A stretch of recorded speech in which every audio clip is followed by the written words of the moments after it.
আচ্ছা চাচা আপুনি এইটো কি খেতি কৰিছে? এটা আমি রসুন খেতি করেছি। আচ্ছা কিমানখিনি মাটি? মাটি এতে আমার 1 পোয়া আছে। কিমান খৰচ হৈছে আপোনাৰ? আমার এই রসুনটা রুইতে 5,000 টাকা মতো গেছে আর কি। আৰু এতিয়া আপুনি কি কৰি আছে? এতে নিরে আছো। মানে যিবিলাক জংঘল আছে সেইবিলাক চাফ কৰি আছে? হ্যাঁ। আচ্ছা মই দেখিছোঁ কিছুমানে মালচিন পেপাৰ দি তাতে এইটো ৰচুন গাড়ে, সেইটো ভাল নে এইটো ভাল?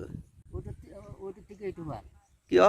কারণ ওইটাতে দিলে বস্তুটা মাটিতে একটু গরম হয়ে ওঠে, হ্যাঁ কিছুদিন পরে ফির ওইটা কি করিয়ে দিবা লাগে। আর এটা দিলে মাটিটা গরম না হয়, মাটিটা রসায়নে থাকে, রসুনটা তাড়াতাড়ি বদলে যায়। কি সাৰ দিয়ে?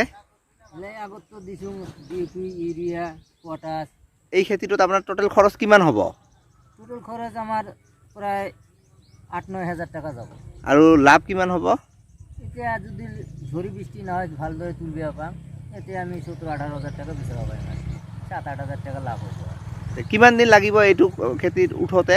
এটি উঠোতে ধরেন 4 মাস মতো লাগিব আর কি। 4 মাহ, মানে এতিয়া চলি আছে ডিচেম্বৰ, মাৰ্চ মানত আহিব। হ্যাঁ। ঠিক আছে, ধন্যবাদ।